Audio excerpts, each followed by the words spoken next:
Southern California's Maria Coffee fuels your body and your day by delivering coffee right to your door from mariacoffee.com. They hand package and ship fresh roasted coffee that they source from small farms from around the world. Inspired by the action sports stars, filmmakers, and artists that have taken a turn at the roaster, Maria Coffee delivers the inspiration and great coffee. Order now at mariacoffee.com. That's MAREA coffee.com.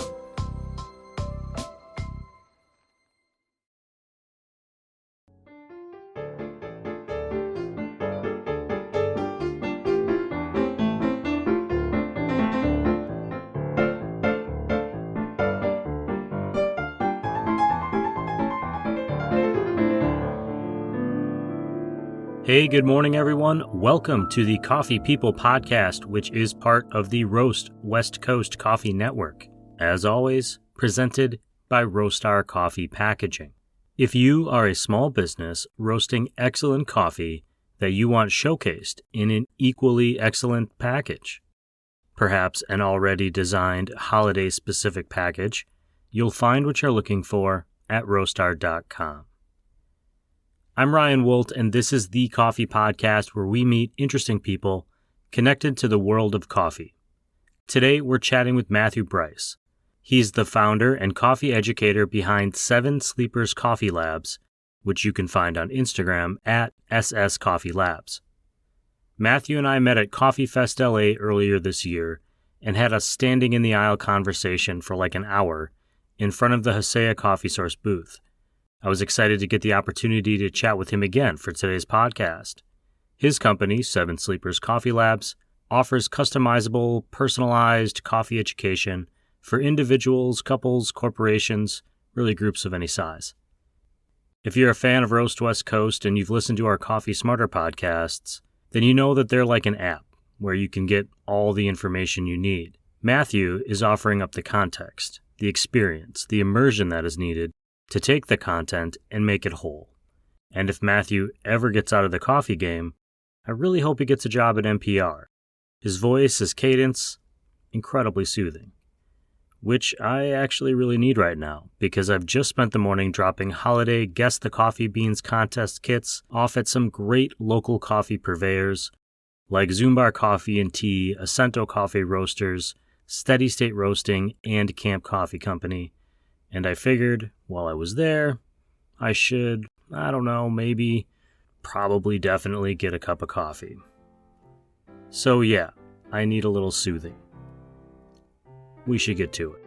Wherever you are, fill that coffee mug, slow play that espresso, get your latte order in, because it is time for this Coffee People podcast conversation with Matthew Bryce, founder of 7 Sleepers Coffee Labs in Southern California.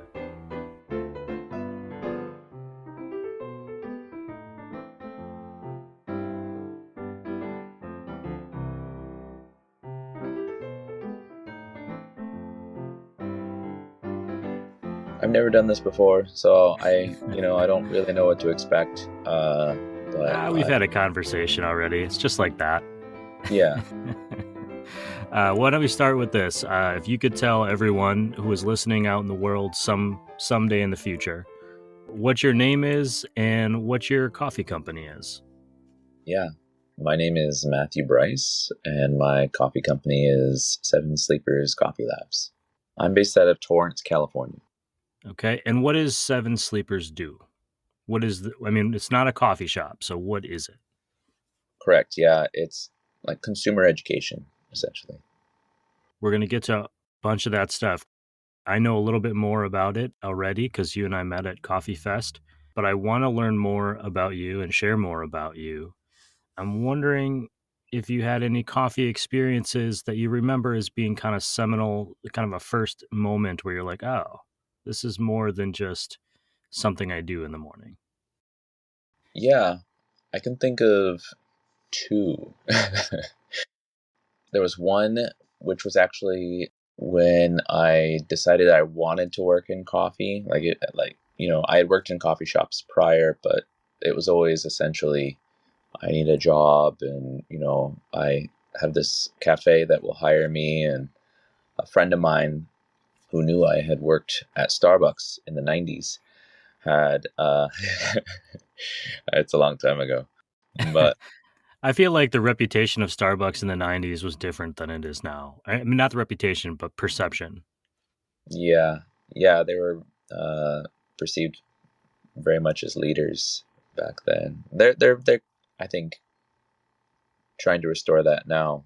But yeah, this was like 98, 99, and he was introducing me to the specialty coffee world, and had a friend who was roasting out of Virginia Beach and had a coffee called I don't know if it's the same coffee. I don't think it is, but it was a natural coffee from Ethiopia called Misty Valley. On the bag it said Adido, and since then I've seen bags of coffee that say Idido, and I'm not sure if there's a difference. I haven't really investigated that, but Misty Valley I know was famous for a few years, and then it started disappearing. So I think it's different. But like I said, I couldn't tell you how. Anyways, it was great. He made me this really delicious French press cup of coffee, and to me, I as a student drinking coffee, you're used to the big pots of percolated coffee that you'd rather forget.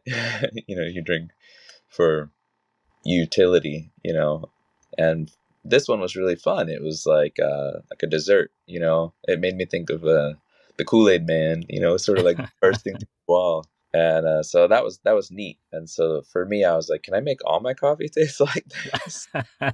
Yes, you can. Yes, let me direct you to the rabbit hole over here. Exactly. Yeah. Right this way. It's called the Linea 2 group. So yeah, it was really fun. And then a few years later, actually quite some time later, I was visiting a Blue Bottle in Chelsea, and they were brewing a natural Costa Rican on a flannel dripper. It was the little Nell dripper. I think you can still get them. I think Bodum maybe makes them, or Hario or somebody. I think they still have this recipe, or they did for a while up on their website. It was awesome. It was like 1-6 or something like weird like that. So you ended up with this like itty bitty little like concentrated thing of coffee. It kind of reminded me of like a hot Amaro, which is like wild. It's got all those like very like pungent fruity flavors, lots of like herbal flavors. But for me, I was just like, what's happening right now? This isn't, my typical, filtered or, French press cup of coffee. And it was great. The barista was really knowledgeable too. So we talked for a little while. I don't remember his name, but it was very nice. Thank you. He's probably listening. If he's out there, reach into Yeah. the show. So you went next door, you started a company, and you started teaching coffee, right? That's how fast that happened? Yep, exactly. What were you doing before Seven Sleepers, before this coffee education track you're on now? You discovered coffee, but you have a life. What is it that you're doing?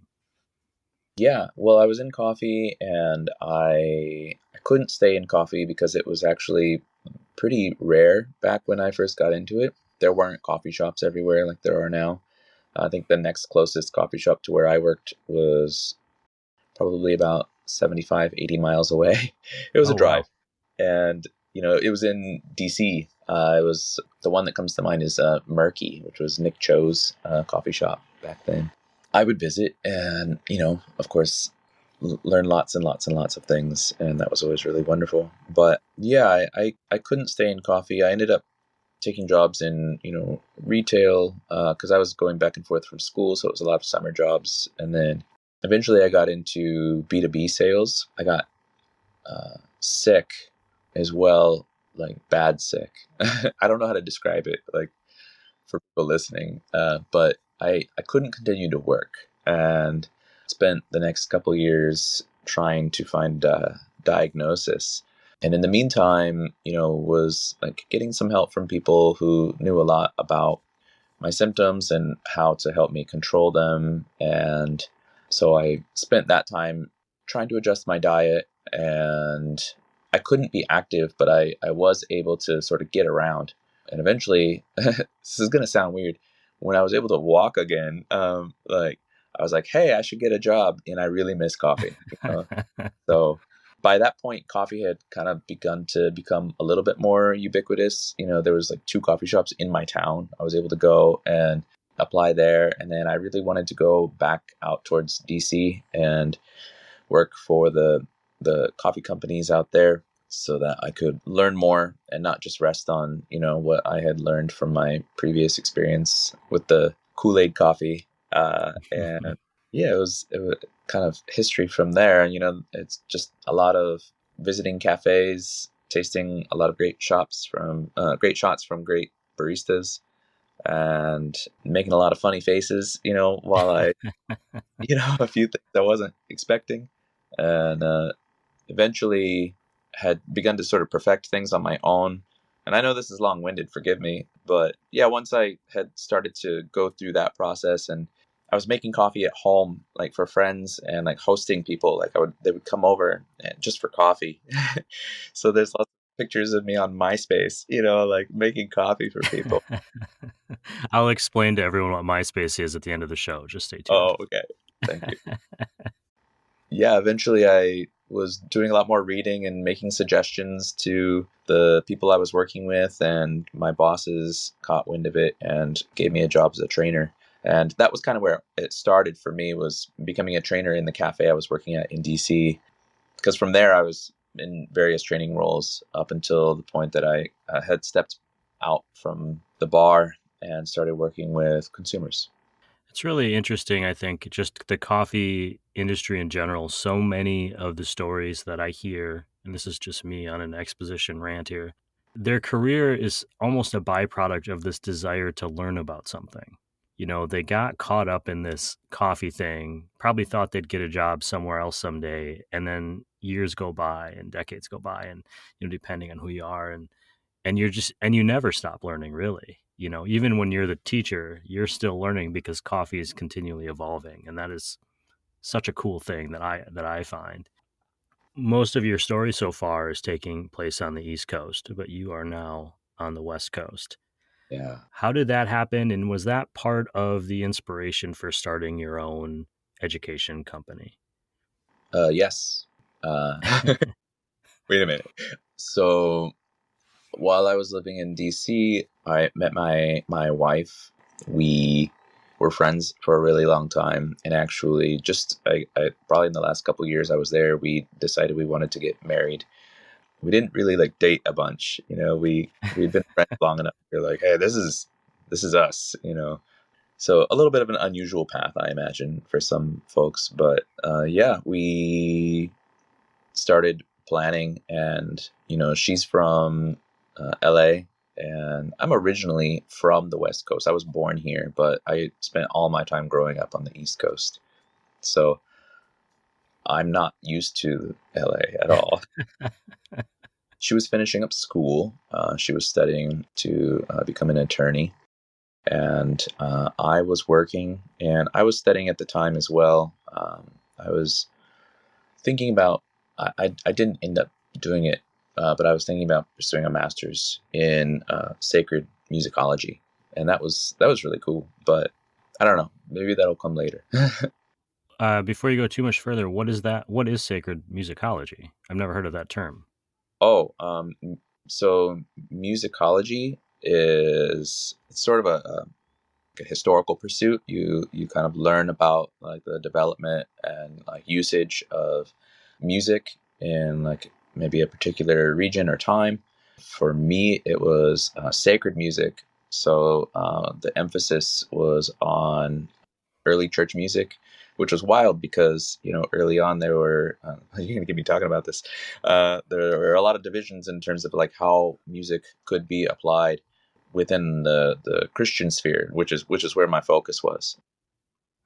That's a really wild thought. I never would have considered that at some point it feels like hymns and church music has just always existed. Yeah, I'm sure at some point there was somebody who was writing just out of passion, but I bet there was a conversation about the political nature of, is singing something we want to include? Is music something we want to include? yeah. I'm going to go down a rabbit hole after the show. The Coffee People podcast is presented by Roastar Coffee Packaging. Roastar is a digital printing company that makes custom printed packaging for coffee products. They work with small, mid, and large coffee roasters nationwide. Go to roastery.com to learn more about their fast turnaround times, high-quality packaging products, sustainability efforts, and low printing minimums, which enable your small business to tell a really big story. If you are ready to upgrade those coffee bags, go to roastery.com.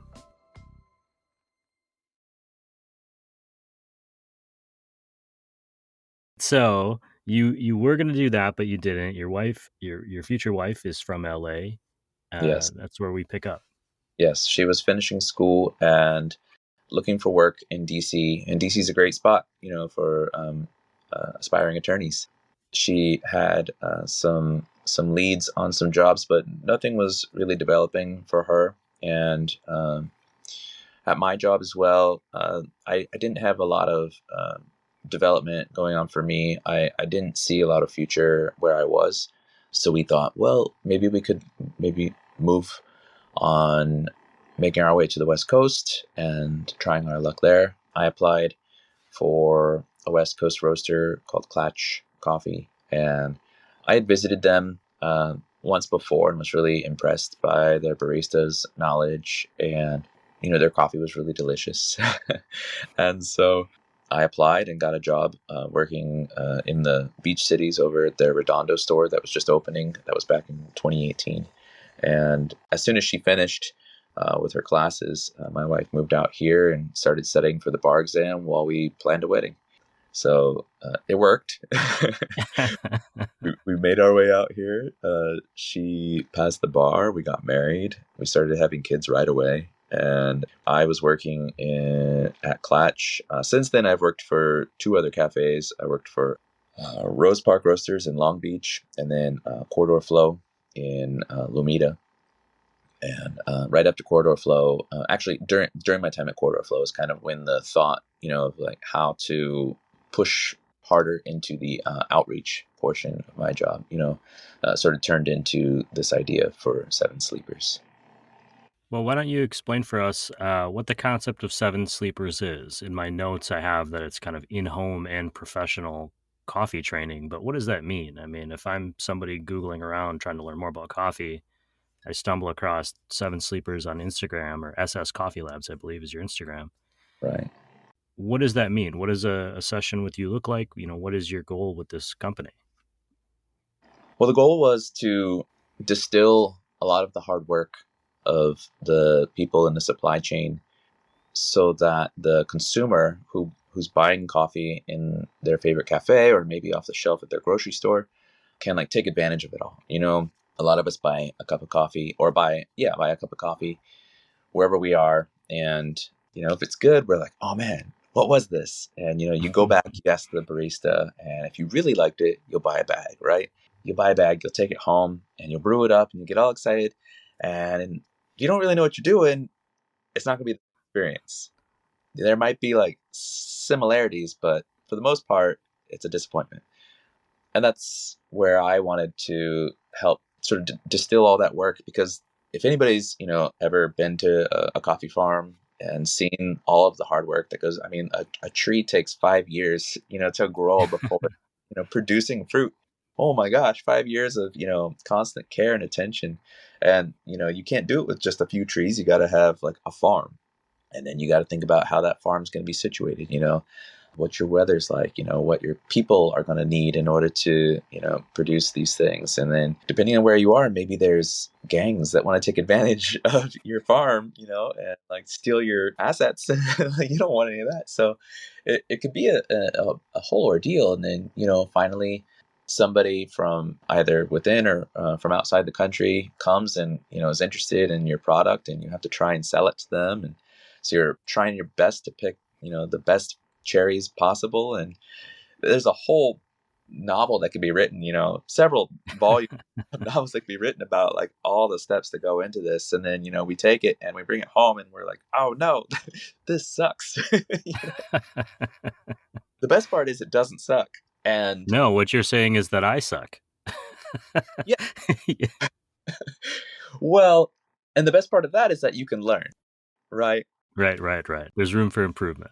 And if you've taken the coffee home already and you've maybe put it in a machine, or you've bought a grinder, then you've already taken steps towards making the best use of all of this care and attention, which is like found its way to you. And so that's kind of where I am. Like, I've been in coffee a long time. I really want people to love coffee. I don't think it's difficult, right? We go to coffee shops all the time. The difficult part then is participating in that process of hospitality and of like producing something that shows all of the care and attention that it's always been shown, from seed to cup. And so, when we're making coffee for our friends or for our family, we want to give it that same care and attention, but we don't know how, and there's a gap there. And so that's where Seven Sleepers comes in, is to offer the resources and the education necessary to bridge that gap.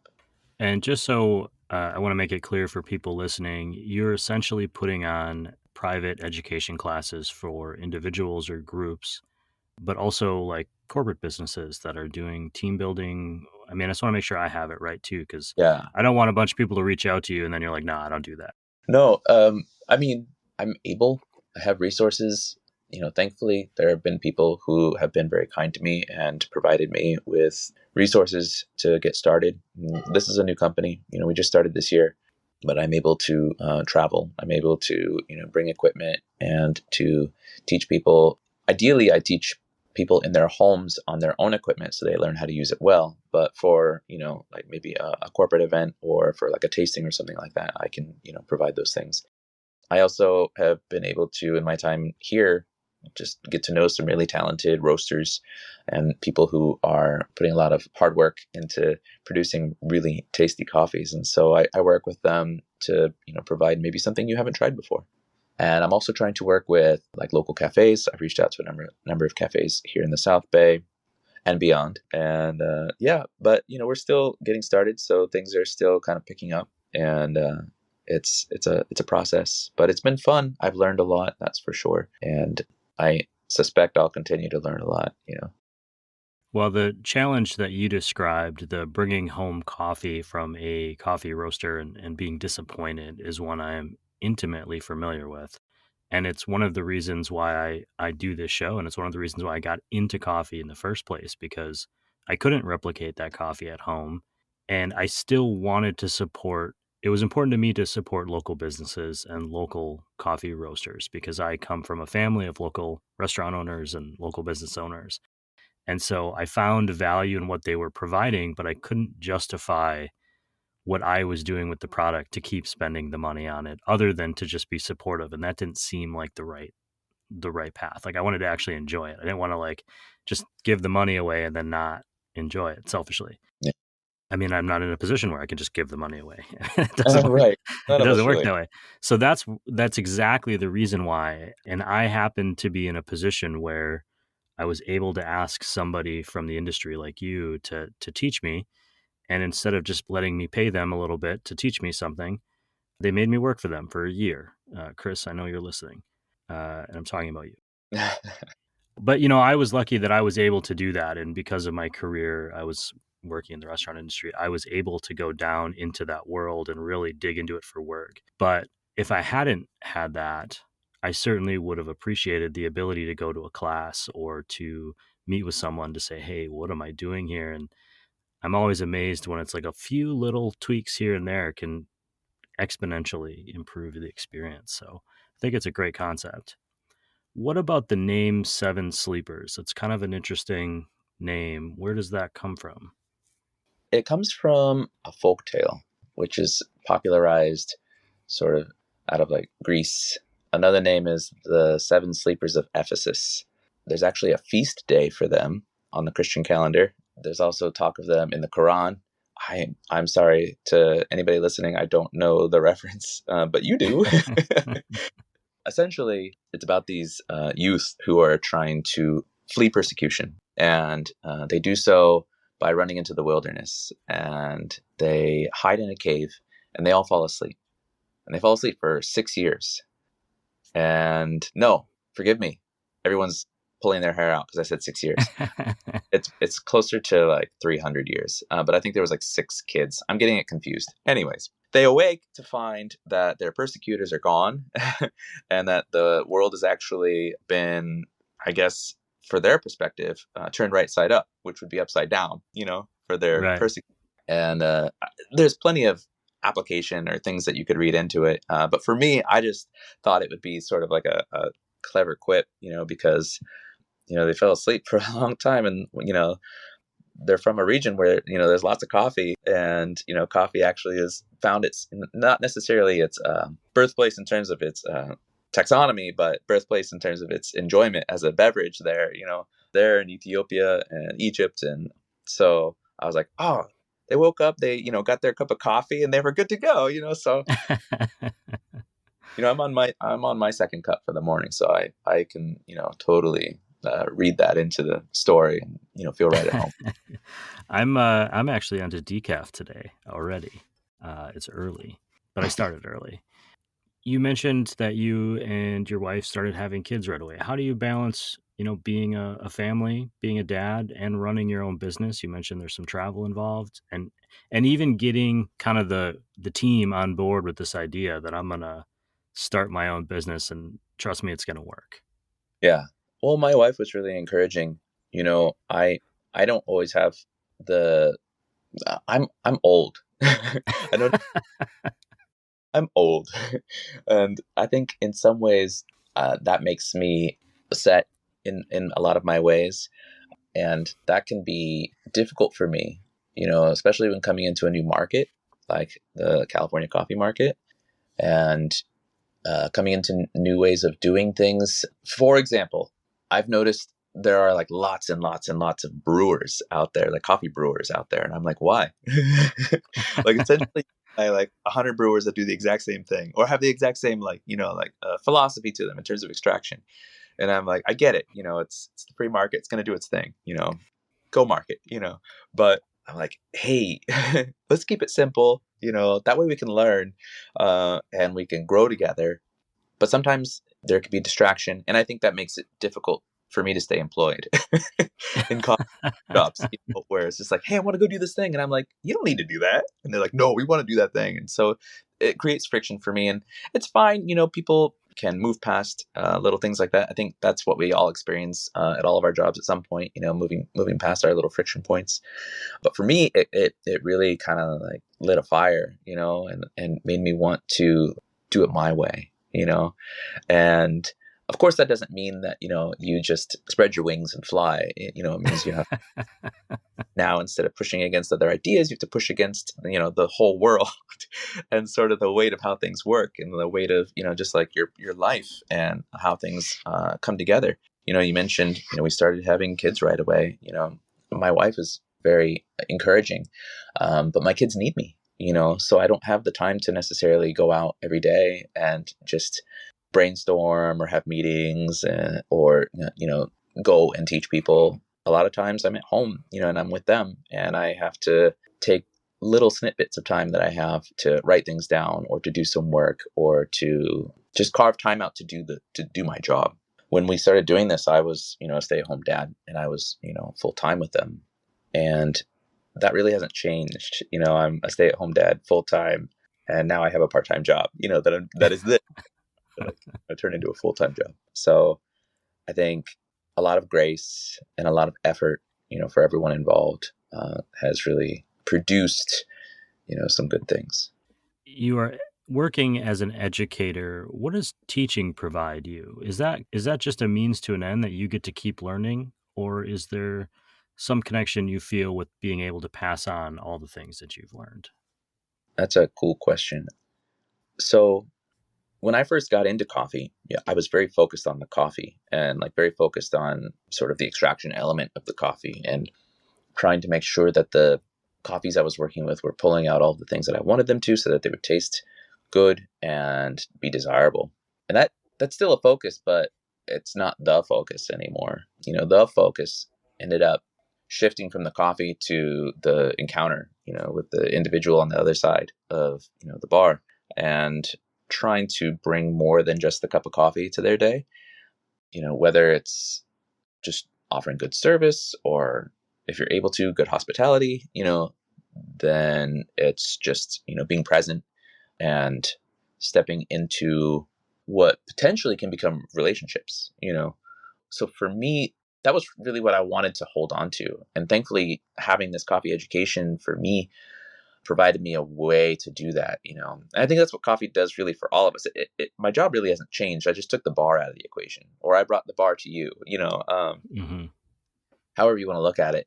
The idea was still to have this time that's face to face with somebody and watch the elements that we're given, which are like the coffee beans and the water, turn into this thing, which not only bring us this meeting place, but also bring us enjoyment. And it might be sensory enjoyment, but it's also, the spiritual enjoyment of the presence of being, with someone else and getting to know them as people, and, learning how to, continue that hospitality and friendship. It's a really interesting perspective that's what coffee does. The question I had written down, but it's kind of like, what advice could you offer someone? But I don't think that's the right question. I do wonder if people can choose, and you might have an opinion on this, whether or not that they choose to get into coffee. I wonder if you can say to yourself, I want to learn about coffee today. Or if it just sort of happens. I don't know anyone who's just like woke up one day and was like, I'm going to learn something new. What should I Yeah. pick? Coffee. Yeah. It just sort of feels like all of a sudden you're part of a community and you want to be able to either get more or contribute more, or both. Right. Yeah. To that environment. Right. Well, what's the adage? Practice makes perfect. In my case, practice creates sloth. Oh no. I start practicing and then I'm just like, I'll just practice forever.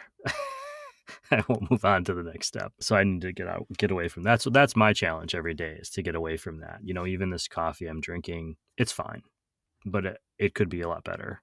I know that it could be better because I've brewed it a bunch of different times in different ways, but I chose this way because it was the laziest. And sometimes there's coffee for utility and sometimes there's coffee for enjoyment. And I think they both have their value points. I hope so. I read somewhere, I think on a post, that the Clever Dripper is your favorite of the brewers, the coffee brewers. I'm wondering why. The Clever Dripper, I just like it. I don't know. Every time I make coffee in a Clever Dripper, it might not always be the best coffee, or the best expression of the coffee that I'm working with, but I think it has to do with just how I was introduced to it. To me, it was sort of an expression of, what's the word I'm looking for? I didn't finish my cup, so my words aren't coming quite yet. But there was a lot of opportunity in that style of brewing, because you can brew it as a normal coffee dripper with like a hole in the bottom, if you just leave it on your cup and you just pour your water, or you can do it as an immersion brewer, or you can, if you do it as an immersion brewer, it's still filtered, but it's a nice hybrid. That's an interesting, the versatility of the dripper is a nice component. The versatility and the hybridity of it, I think, were attractive to me very early on. And every time I'd brew on it, regardless of whether or not it was the best cup that I would produce, it would always be the sweetest cup that I would produce. And for me, like, I like sweet, so I'm just like, Before we kind of come to a close here, I'm wondering how are you engaging with customers? You mentioned you reached out to some local shops, but how can people engage with you? How can they say, hey, I want to learn more. I heard this guy on the podcast. Then what? Yeah, I have an Instagram that I'm currently using as my like online contact. I'm going to open up a few other like opportunities. They're not ready at all right now, but Instagram's the best way. I think my email is on there as well, and my phone contact is on there. Let's see, LinkedIn, you can find me. Although I think it's still under my name and it just says owner of Seven Sleepers. Well, we'll send people to the Instagram. We'll say, hey, if you're out there listening and you want to get some one-on-one, one-on-five, some sort of focused coffee education, this is how you find Matthew. Anything we didn't kind of cover today that you want people to know about your coffee effort, about you, about what your hopes and dreams are for this company? You know, as much as it's, for the consumer, I think it's also for, the cafes, because I think we talked about this at Coffee Fest. Most cafes are still sort of limping from COVID and haven't really recovered. And I want people to go in and visit cafes, that they enjoy, and I want them to buy beans from there, and I want them to have dates there, and good meetings, and work hard, and to tip their baristas and all these things. I want that to continue to grow and to recover as much as possible. And if something needs to change, then I would love to see fruit from change as well. But I think that fruit aspect, needs to happen. And that's why I offer, not just the consumer side, but also to cafes and to corporate businesses and things like this. Because, however it works, I just want it to work. I think it grows, my community, my neighborhood. It makes this a safer place. It makes this a better place. It uplifts everybody who's involved. That's how I see Seven Sleepers contributing. Very cool. When you do stop at one of these cafes that you might provide education to or for their customers someday, what do you order for yourself? If I've never been there, I always said that my go-to is espresso. Although I will sometimes, if I've heard a lot of really good things about them, then I'll kind of test them a little bit, and I'll order decaf. I'll be like, if you make good decaf, like everything else is going to be fine. I'm not worried. But otherwise, yeah, I'm a espresso and black coffee guy. All right. I have one last question that just occurred to me. It has nothing to do with coffee. I would like to say, one, talking to you, I think makes me talk in a more radio-friendly voice because you just have that natural NPR vibe. Oh, okay. I know you have kids. What is your least favorite kids television show? Oh, well, they don't watch TV. Perfect answer. Matthew, I really appreciate you taking a half hour out of your day. I know you got a lot going on to chat with us, share your story. I've had a chance to talk to you twice now, and I'll just say that I feel like I've come away learning things both times. So I can't imagine you're not pretty good at what you're doing. I appreciate it. The feeling is mutual. Thank you. Yeah.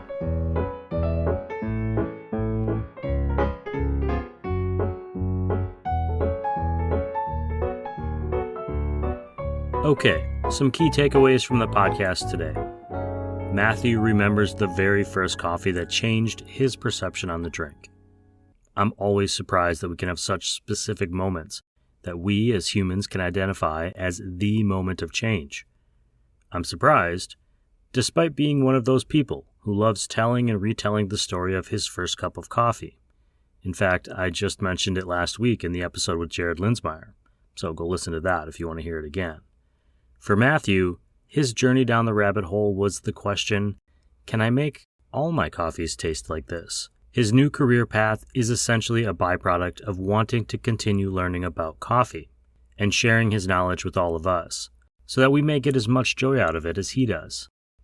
Our younger listeners might not remember this, but Matthew referenced something called MySpace in our chat. MySpace was the social media in the early years of mass internet access.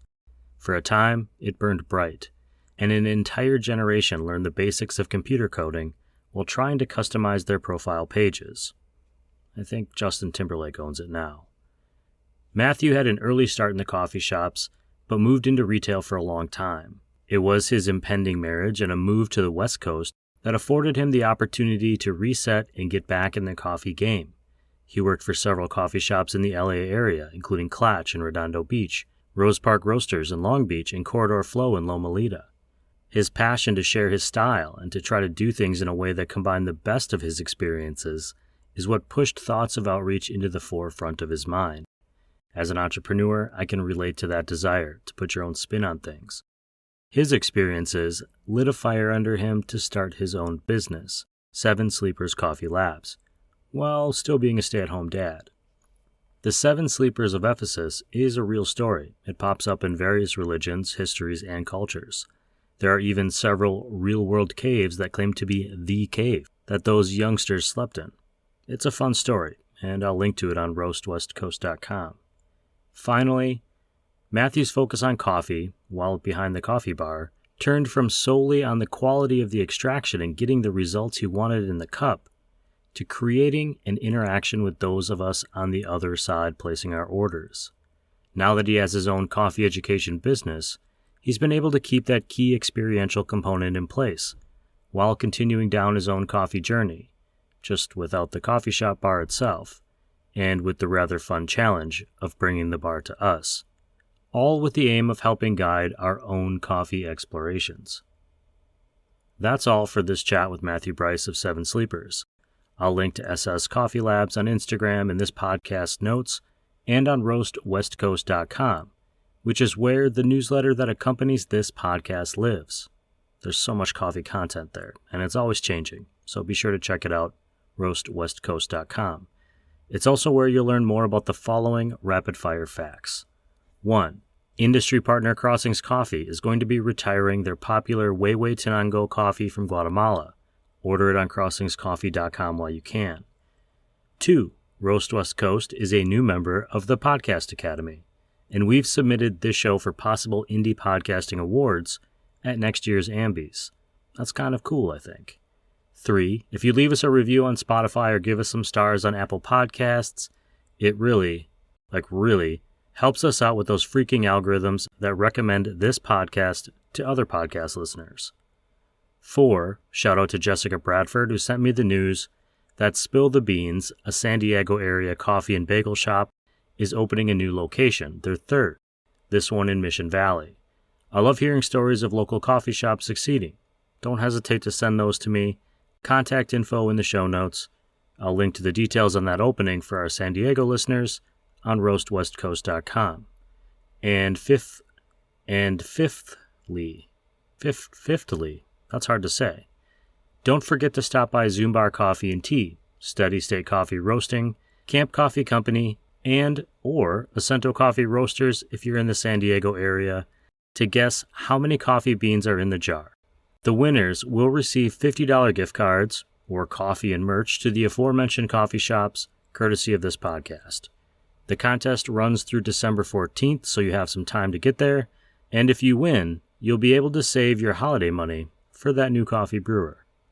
Thanks to all of the rest of our great industry partners, including Roastar Coffee Packaging, an excellent coffee packaging company that tells the big stories of small business coffee roasters. Learn more about their packaging options at roastar.com. And Ignite Coffee Company, Maria Coffee, Cape Horn Coffee Importers, Mostra Coffee Company, San Franciscan Roaster Company, Crossings Coffee, Civets Roasting Machines, First Light Coffee Whiskey, Hasea Coffee Source, Coffee Cycle Roasting, and Ascend Coffee Roasters. That's all for today. This show is part of the Roast West Coast Coffee Network, and this episode has been written, produced, and recorded by me, Ryan Woldt. Can you tell I've had several coffees? Always tip your baristas and be sure to drink good coffee.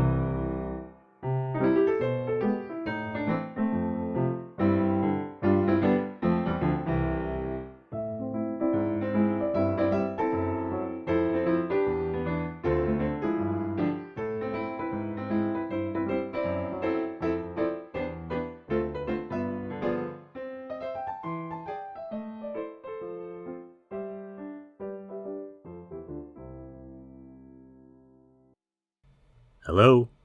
Are you still there? I know the truck out back is. This show is over, but since you're here, have you heard of Taylor Swift? I'm listening to her musical collaboration with the Desner Brothers of The National while drinking coffee today. It's a perfect compliment on a cool, cloudy California fall morning. I'll link to my coffee listening playlist on Spotify on roastwestcoast.com. Check it out. Hey out there, thanks for listening. Did you know this podcast is a listener and reader supported creative effort? Some amazing listeners and readers have chosen paid subscriptions to the Roast West Coast Coffee newsletter on roastwestcoast.com. Those awesome people are part of a growing community who appreciate craft coffee, learning about coffee, and being inspired by the guests on this show. If you are able and this show has been going really well with your morning mug of your favorite coffee, please subscribe to the paid newsletter at roastwestcoast.com. Thanks for listening, thanks for subscribing, and thanks for drinking good coffee.